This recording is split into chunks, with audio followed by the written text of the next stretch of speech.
This is Antic, the Atari 8-Bit podcast. I'm Kay Savetz. From 1982 through 1984, Atari ran summer camps at several locations around the United States. I covered the Atari camps extensively in a special episode in 2015. Now it's summer 2021, and we're going back to camp. The first year of the computer camps, in 1982, Atari commissioned a film about its summer camps, about the kids and the teachers who were there, about the process of learning about computers, about kids challenging themselves, and about making friends at summer camp. Atari commissioned filmmaker Bob Elfstrom and his partner Lucy Hilmer to make the film. They shot the 26-minute film at the University of California, San Diego campus in 1982. The film would be titled The Magic Room and was released the next year. There are many scenes in the computer lab. We see close-ups of kids concentrating, thinking about the logic of their programming projects. Their faces light up as they solve their problem. There's an adorable scene with a robotic, computer-controlled turtle running across the floor, racing an actual turtle. There's kids riding horses at magic hour and singing by the campfire, and finally, an epic pillow fight with feathers flying everywhere in the dorm hallways. The end credits were made with an Atari 800, naturally. This interview is with the filmmaker, Bob Elfstrom. Lucy Hilmer was unavailable for an interview. Bob has a long list of film credits to his name. He is known for his work on Johnny Cash, The Man, His World, His Music, 1969, and Mysteries of the Sea, 1980. His IMDb page lists scores of credits. It's easy to watch the Magic Room movie, and you should. It's available at both YouTube and Internet Archive. My interview with Bob took place on June 17th and June 25th, 2021. Now, I have to preface this by saying that it was many, many years ago. Sure. And I was doing the Atari film, but I was also in the process of doing a number of other films. And the film I made with my then wife, but my partner, Lucy Hilmer. So as we speak now, I'm going to speak in terms of we, if you don't mind. And I have to say up front, I think it's absolutely wonderful what you're doing. And the fact that you're archiving something that's important to you, I'm a big, big believer in history and spend a lot of time in my library studying it. And so I'm delighted to be interviewed by you. Well, thank you very much. I appreciate hearing that. So I would like to start before the Magic Room. I'd like to start before the beginning. If you could give me some prehistory about your education, how you got into filmmaking, and we'll just warm up by going from there. My background is I'm born in Brooklyn of a Swedish mother and father, and my father was a physiotherapist and a janitor of an apartment house. I went through high school in Brooklyn at Brooklyn Tech, and that was the end of my formal education. Then I married my first wife, and we had our first child instantly, of course, and she was Swedish, so she got me actually to move to Sweden. The Swedish television had just started, and she thought I could get a job because, after all, I was in the mail room and the shipping department of CBS television in New York City, which made me eminently qualified to do something very important in Sweden. So we went over there. I applied for a job, and God knows for some reason they hired me. There was no one who was less qualified to do this than myself. And what were you doing? Oh, because of my vast experience from the shipping department and the mailroom, I became a producer-director. Sure, of course. After all, CBS television in New York City. And that's what I did. And I fell into the hands of a wonderful, wonderful boss by the name of Bob Elfstrom. And I stayed there for 5 years and did television and film and had the opportunity to make all the mistakes that one has to make by trial and error to learn how to do something. But yeah, so it was the best break in my life. Wow. Yeah. Then I returned to the United States in '65, and at this point, I wasn't any longer a fraud. I had made a lot of mistakes, and I learned how to shoot, and I learned still photography, and I learned live television, and I learned that even without a formal education, my street smarts were serving me reasonably well. So I came back and became a freelance director of photography from 65 on, and that's what I continue doing, and I'm actually shooting tomorrow. Oh, wow. So in the mid-'60s, everything was happening in America. I did a lot of work in civil rights films in the South, extensively. I was a cameraman in the Dominican Republic towards the end of the revolution down there. I was a cameraman in Vietnam in 1967. Wow. During the war. And then I spent a lot of time doing every film that I could get my hands on to make a living in the United States and abroad. And I was a freelance director cameraman, sort of brought up in the school of cinema verite, which by the way is really the technique, somewhat modified, that we used to make the Atari film. So that's basically my background, from an imposter and a fraud to a guy who was able to handle a camera. So how did you end up getting the gig for doing the Atari job? Well, another filmmaker in San Francisco was having dealings with Atari, and I'm not sure exactly what kind of dealings she was having, but they wanted, I guess, either her or somebody to make a film on this new thing with Atari summer camps. And they approached me from Atari and asked if I wanted to make a film about this. And, you know, at that point, I didn't turn down any work at all. And once again, I was hands down the least qualified person to make a film about computers. And to this day, I'm a computer imbecile. But I did know about people, and I did know about drama, and I did know about music, and I had a great partner in Lucy Hilmer. And Lucy had most of the qualifications I didn't have. She had a good education. She had traveled and lived abroad and spoke other languages.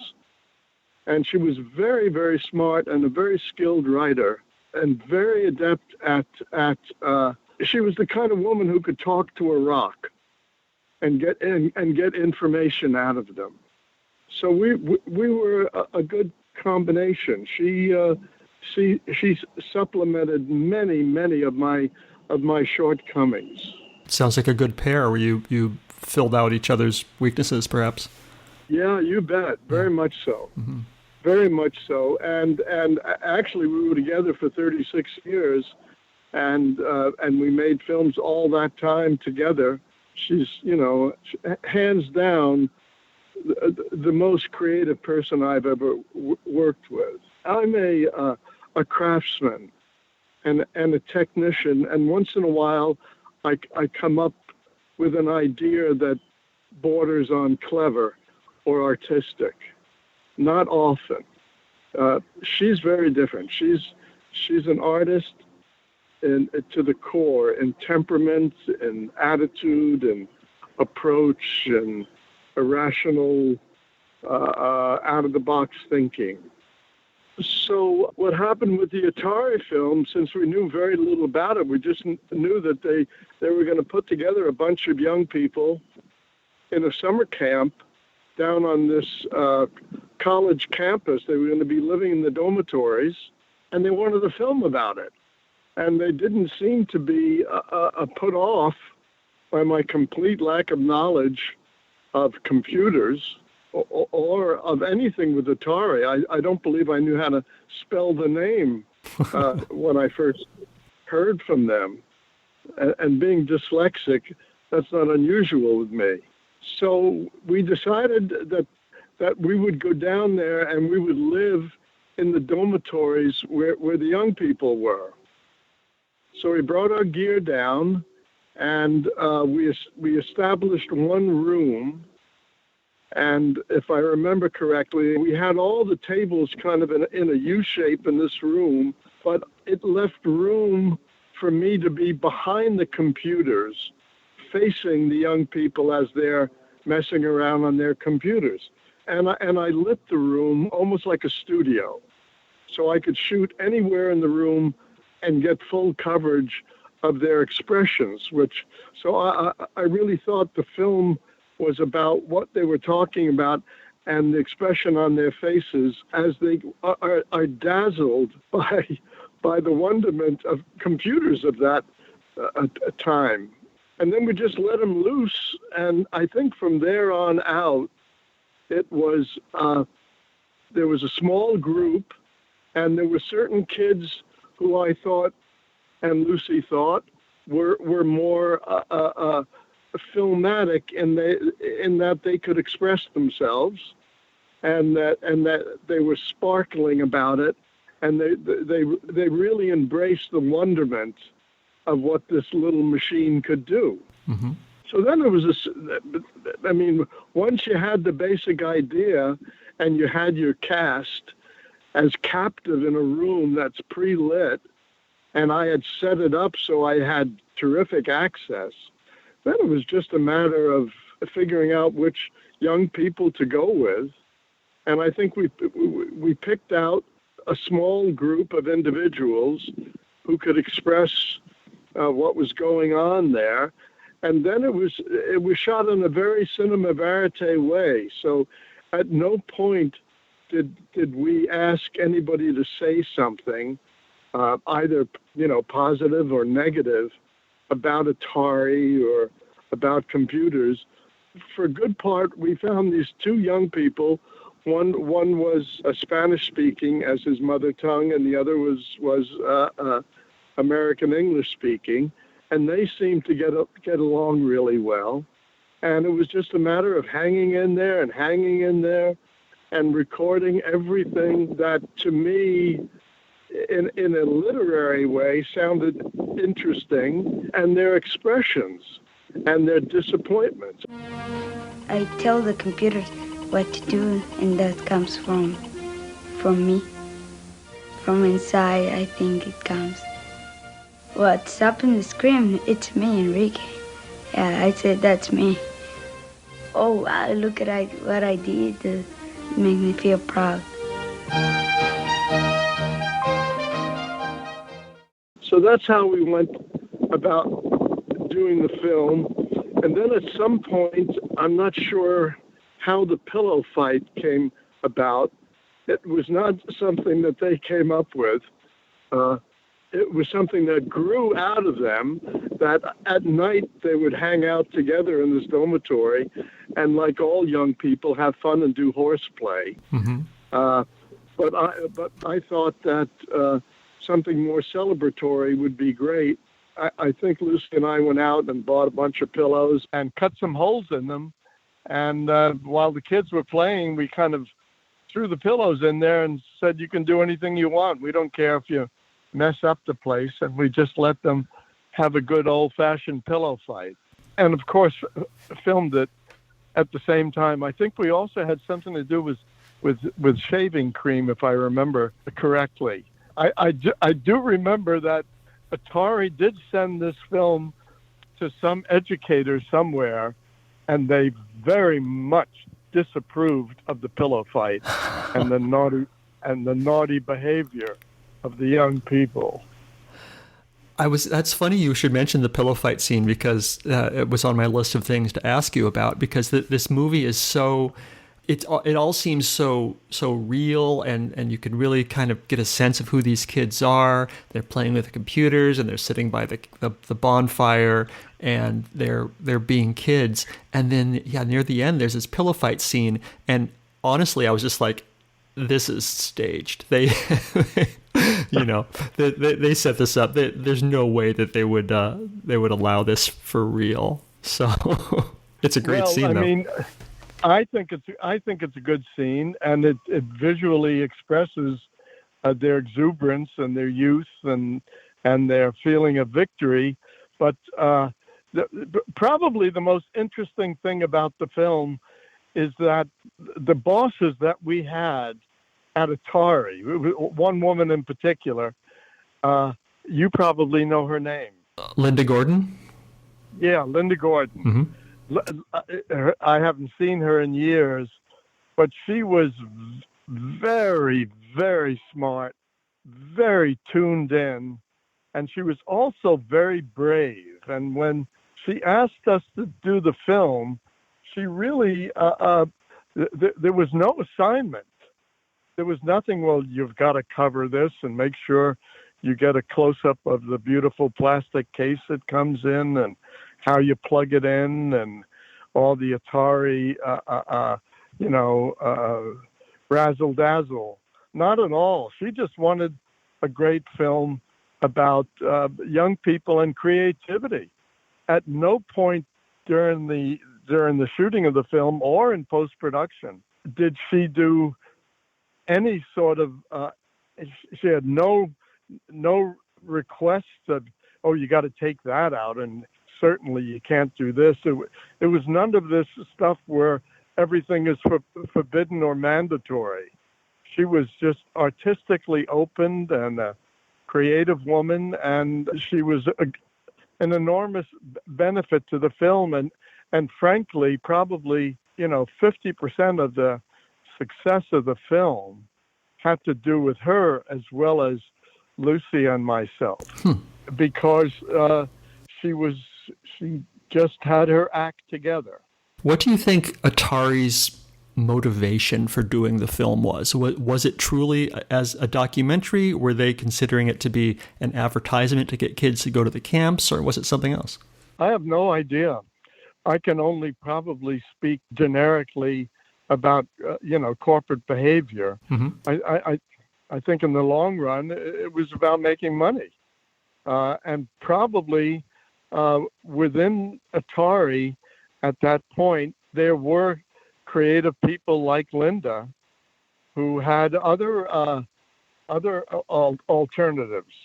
What do you mean they had other alternatives? Well, I think they had other priorities in their life besides just making a living from Atari. I think she was a real humanitarian.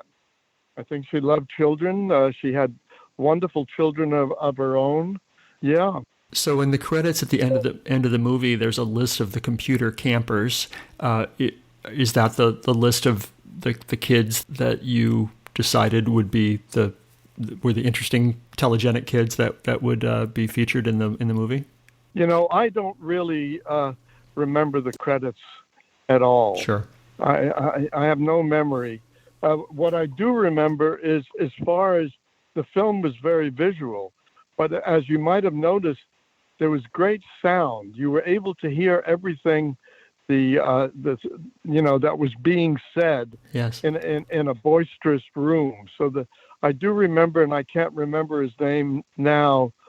I think we had one of the best sound men in Northern California with us do the sound. Trying to see if there's a name. List of the names of the sound. I have a music name. Additional sound by Nelson Stoll. Yes, Nelson Stoll. And Nelson went on to do feature film sound, and I believe he's won an Academy Award. And he was also not just a sound man, he was very much a filmmaker.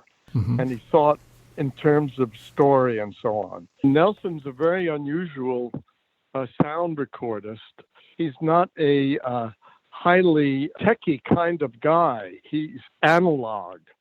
And even when he records sound on feature films, instead of sitting at a table mixing, 15 microphones, he tends to do some of the major booming, actually holding the boom himself handheld to get the best sound. And he's renowned by producers for not having to dub films over in post-production. The very unusual thing about him is that he's also very much a film director. He really thinks story and loves story and is always popping up with different ideas.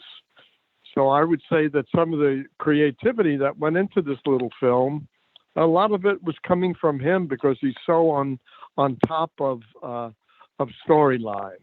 Very good. And when we're saying film, this was actually shot on film, I assume. Is that right? Yes, 16 millimeter. Okay. Next name I have is Michael Chandler, who is the editor. Were you involved with editing as well, or did you? I really don't know how filmmaking works. Did you just pass it off to him and let him do the work, or did you work together? How does that work? There are some editors that will actually take a film and cut it pretty well on their own. But in this case, I had worked with Michael Chandler on an earlier film that I had made called Moses Pendleton Presents Moses Pendleton. Mm-hmm. And it's a film about a dancer and a dance troupe called Palabolus. And Michael cut that, and I think it's one of the best films he's ever cut.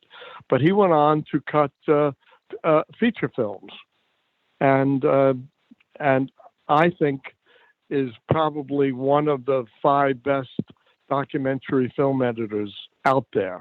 So I was happy to get him. So like any film that's made, the director often gets thrust because it's so easy for journalism to pick out one individual and say this person did it. But like any film, there are a lot of talented people involved, such as Michael Chandler and Nelson Stoll and Lucy Hilmer, and it's a collaborative effort. Sure. And we were all basically under the umbrella of Linda Gordon. Linda recognized that she had a great team and was very sensible about giving us as much leeway as possible. I don't remember her ever when the film was near finished needing any corrections done or any sort of pushing of the Atari label and things of that sort. She never went near there. It was totally a creative thing about creative young people. Very good. Executive consultant Lauren Dunbar. Lauren Dunbar is the person who actually got me in on the project. Well, Lauren and Linda Gordon were, I'm not sure how they got together, but they were starting. That was the seed of the whole film. And Lauren Dunbar is a San Francisco filmmaker, as I am. She was the one who brought up my name as the company that should make this film. So Lauren played the major role on getting me in on it. And then she went on and had a very illustrious career making her own documentaries, which she continues till today. Lovely. Associate producer Gloria S. Borders. Gloria Borders, I met early on when she was the assistant film editor to Michael Chandler when we were making Moses Pendleton Presents Moses Pendleton. Her career went on and she started working at, I think it was ILM or one of the major computer-generated companies that make feature films. and became, I believe, the head of production. Very talented, very spirited woman, and wonderful to work with. Music by Sasha Matson. Matson was a up-and-coming music composer in those days.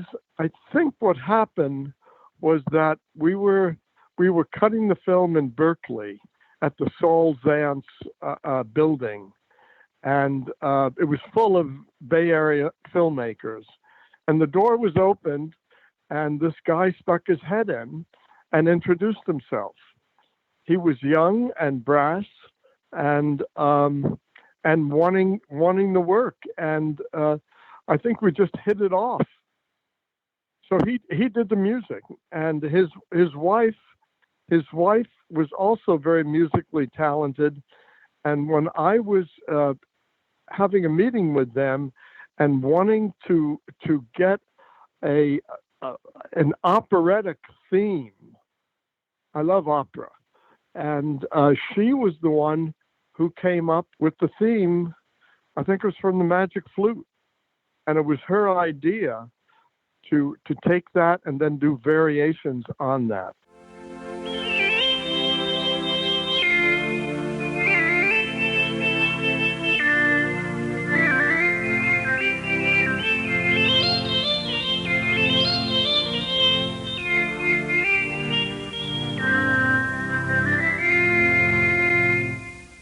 And Sasha went on, and I believe he's had also a wonderful career in New York State, and I think he's even done operas. You mentioned that the music was based on the Magic Flute. The name of the movie is The Magic Room. Where did that name come from? Was that your idea or Atari's, or was it based on the musical theme? It must have been Mozart, I guess. Fair enough. I don't know. I don't remember how it all came up. I think it was kind of implicit in the material. I mean, to me, computers to this day are magic machines, and certainly in those days, they certainly were. So I think it was a pretty, one-to-one direct connection there. Sure. Have you spoken to Lucy Hilmer? No. Since we spoke last? I tried to. I emailed her, and she has not responded. Well, she's gone on. I mean, in San Francisco, she's one of the major poets in the Bay Area, if not in California, and her still photography is world-renowned. You can go on her website and see some of it. It's really fantastic. So the team that we had was very, very strong. It sounds like kind of a dream team for this little project. Yeah, I mean, this is a little film. You must remember, I've been making films for 60 years now, and this is one of probably, 500 documentaries I've made, and it still has legs of its own. You know, the seed of all of that happened with Linda and with Atari. It's wonderful. So the movie featured a man named Richard Pugh, P-U-G-H, who was a math teacher from the Cupertino School District. He died in 2012. But in the credits, it said Special Assistant Carolyn Pugh, who I assume is related to Richard. Do you remember anything about that? I don't. Okay. No, I'm sorry, I don't. I do remember him. I don't remember her. I remember him especially because he, as you see in the film, he had a wonderful, warm, patient relationship with the teenagers. He had a way of, I don't know. He had the kids really liked having him around. There was nothing bossy and pushy about him. He had very smooth edges and a very caring way. I mean, often you run into teachers in your life who were born to be teachers, and I recognize that the first day we were filming in that room. We know a guy whose name is Bob. Hey, la-di-la-di-la. He sure appears to like his job. Hey, la-di-la-di-la. I think the kids are having a lot of fun this summer because they're able to put their ideas into the computer. You see, the thing is, when they came to camp, they wanted to use computers in college. They wanted to be able to use it in the business world. Extreme practical reasons to be there. And yet they're using it now as a tool for their own personal expression. I have a couple more names. Sound by Agamemnon Andrianos. Yes. I'm glad you brought that up because now that I remember, I think we filmed there on 2 separate occasions. So he was the other sound man there. And he also went on and did mostly TV series, working in LA quite a bit, but also in documentary. And I think he stayed in sound recording. I think to this day, he's still working. You said you filmed there over 2 different sessions. How long was filming? Oh, boy. I mean, probably it was about a week, if I have to guess. About 7 days of shooting, something like that. And where was it shot? Do you remember what location specifically? No, it was just in San Diego. That's all I can remember, at the school. Production manager Kathleen Andrianos. Yeah, that was the sound man's wife. Ah, okay. I think she's worked with her husband her whole life, and they're a very tight-knit team. And what about you? What are you doing these days? When I first contacted you, you said you were filming tomorrow. What are you working on now? Well, at this point, I don't take on new jobs. I'll only work with people that I've worked with in the past who are proven sort of entities in my life that I've made films with for years. So I'm working with a producer by the name of Mitchell Johnson, who lives half of his life in Russia, married to a Russian woman. And we're doing a couple of projects at the same time. We're doing one on a tribe of Indians in Northern California called the Kashaya. And we're doing another film on a very famous but forgotten scientist of the 20th century called Norbert Wiener. He and Albert Einstein were considered the great brains of that century. And he has been a forgotten man. And the film is basically about artificial intelligence. That sounds fascinating. Yeah, so we work on both of these films off and on, and both of them have been in production for a number of years now. May I ask how old you are? Yeah, I'm 83 this summer. Wow. And you mentioned when we first talked that you spend evenings on a boat? Well, I live on an island off the coast of Maine, and I live on the water, and I love the sea.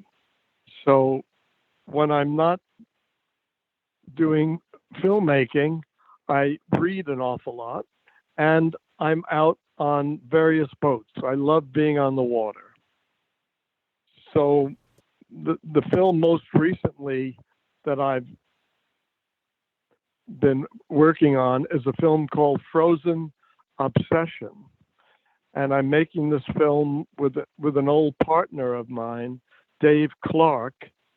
And the summer before last, we spent 3 weeks of that summer on a Swedish icebreaker out of Thule, Greenland, and we went through the Northwest Passage on top of Canada and under the North Pole and made a film about climate change. Wow. So usually any film that's about the sea or the Arctic, I always say yes to. Yeah, so that was a wonderfully exciting film. The interesting footnote of that film, which, by the way, is going to be on PBS television this year, is that the year before, we started the film on a Russian research vessel. Within 2 days of being on the ship, our ship hit a ledge and split the bottom. This is a 400-foot ship, and we proceeded to sink. Wow. And we were rescued by the Canadian Coast Guard. Holy moly. Yeah, this was a ship with over 100 people on, and they split the bottom and flooded 4 compartments, and the ship was pointed up in the air and on its side, and Zodiacs were being loaded with survival supplies and rifles and shotguns because we were in a heavy polar bear area. But luckily, Canadian Coast Guard came and we were put onto another vessel. Wow. Okay, you might have already answered my next question. I was going to ask, you shot the Dominican Revolution and the Vietnam War. So what's your cocktail party story about filmmaking, about some adventure you had or some amazing thing that you saw or some danger you were in? Oh, any story that I can embellish, of course.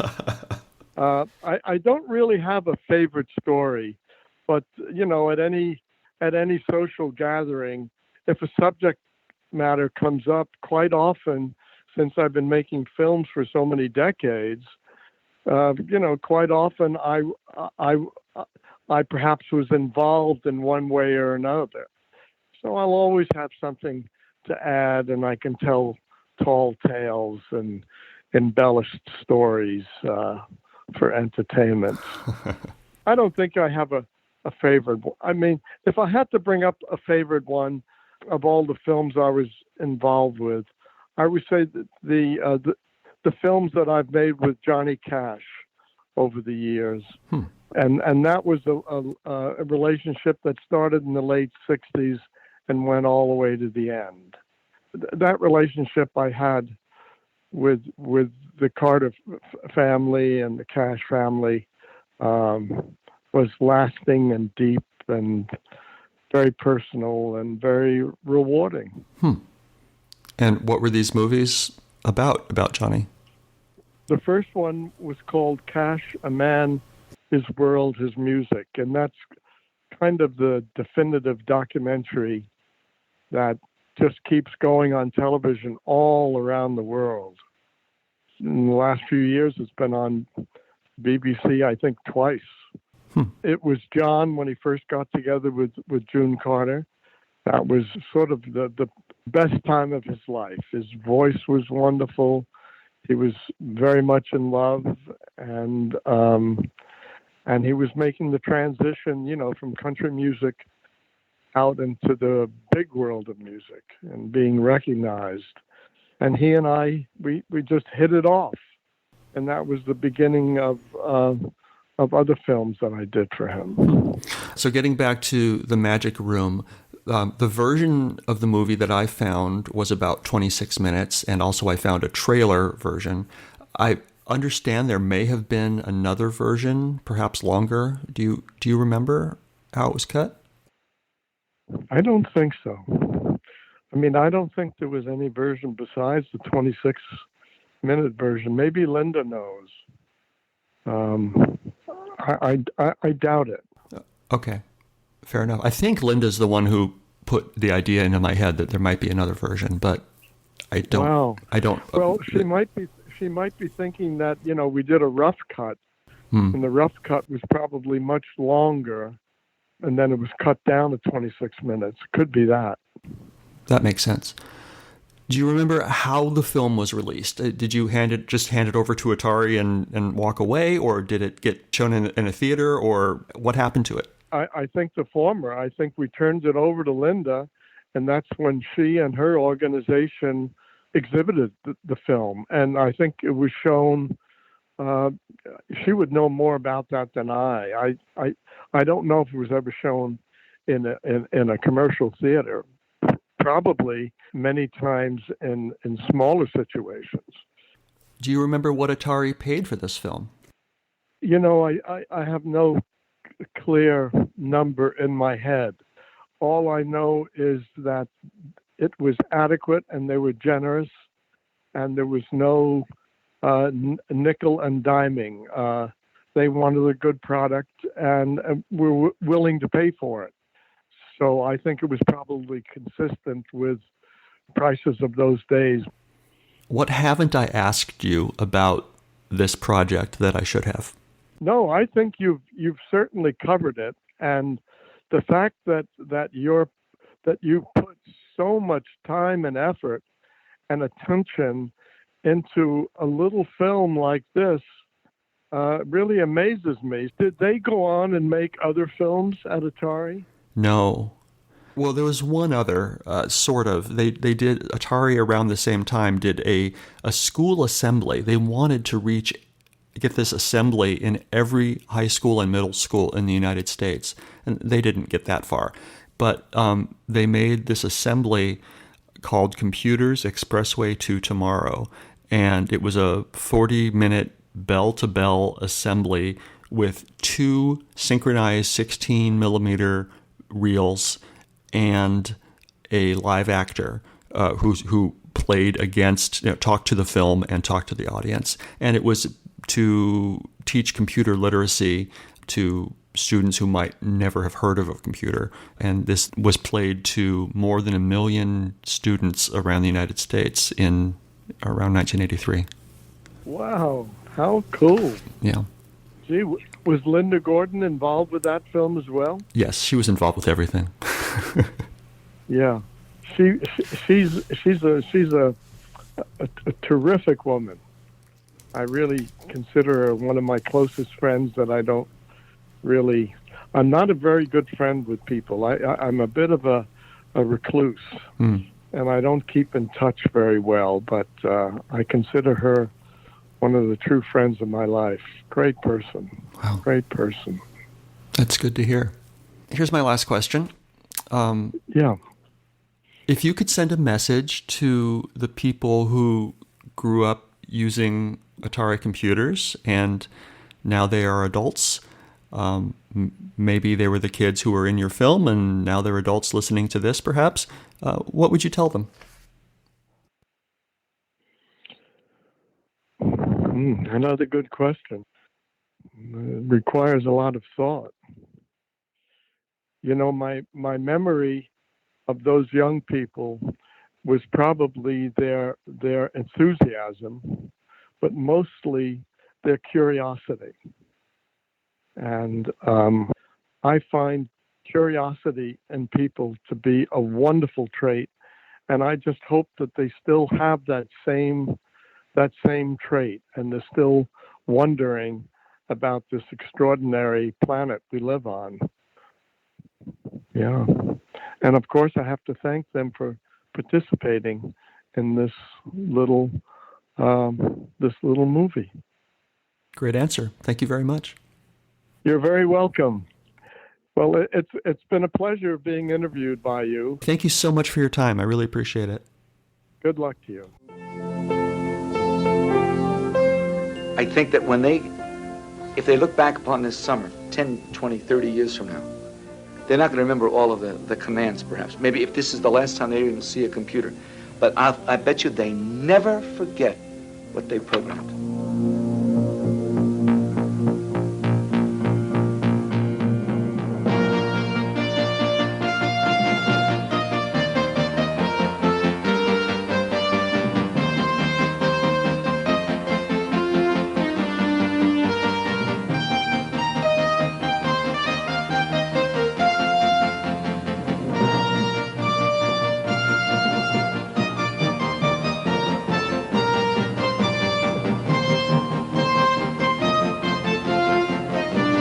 If you enjoy these interviews and would like to contribute, make a tax-deductible contribution to the Internet Archive, a nonprofit digital library that has done incredible things to preserve computer history. Make your tax-deductible contribution at archive.org/donate. Thanks.